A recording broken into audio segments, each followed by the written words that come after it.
जिल्हा परिषद पंचायत समितीच्या निवडणुकीची रणधुमाळी रायगडमध्ये सुरू झाली असून शिवसेनेच्या शिंदे गटाने किल्ले रायगडवर विधिवत पूजा करून प्रचाराचा नारळ फोडलाय।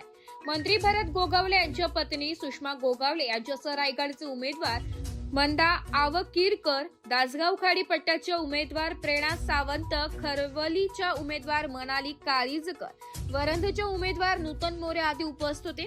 उमेदवार, पदाधिकारी आणि शिवसैनिकांनी किल्ले रायगडावर जाऊन जगदीश्वर मंदिरात विधिवत पूजा केली आहे। शिवसमाधी आणि राजसदरे समोर नतमस्तक होत प्रचाराचा शुभारंभ केलाय। बाईट आप्पा सावंत। दर निवडणुकीला महाराजांचा आशीर्वाद घेऊन आम्ही जगदीश्वराला अभिषेक करून आम्ही शिवसेनेच्या वतीनं निवडणुकीचा प्रचार सुरू करतो।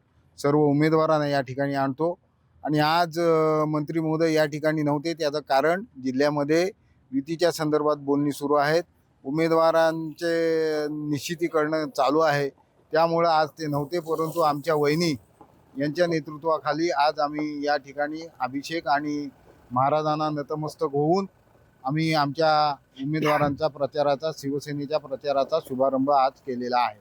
कशा पद्धतीने निवडणुकीला दरवेळेप्रमाणे जशा पद्धतीनं जनतेचा पाठिंबा आम्हाला लाभलेला आहे, तसाच या वेळेला सुद्धा जनतेचा पाठिंबा, जनतेचे आशीर्वाद आम्हाला मिळतील याची खात्री आहे। त्याचं कारण असं, माननीय नामदार साहेबांनी, गोगावले साहेबांनी जनतेमध्ये सातत्याने केलेली विकासाची कामं, जनतेमध्ये सातत्यानं ठेवलेला जनसंपर्क याचा फायदा निश्चितपणे आम्हाला या निवडणुकीमध्ये होईल आणि 100% यश आम्हाला या निवडणुकीमध्ये महाड विधानसभा क्षेत्रामध्ये मिळेल अशी आम्हाला खात्री आहे। एस मराठी न्यूज साठी कोकण विभागीय संपादक निलेश लोखंडे, रायगड।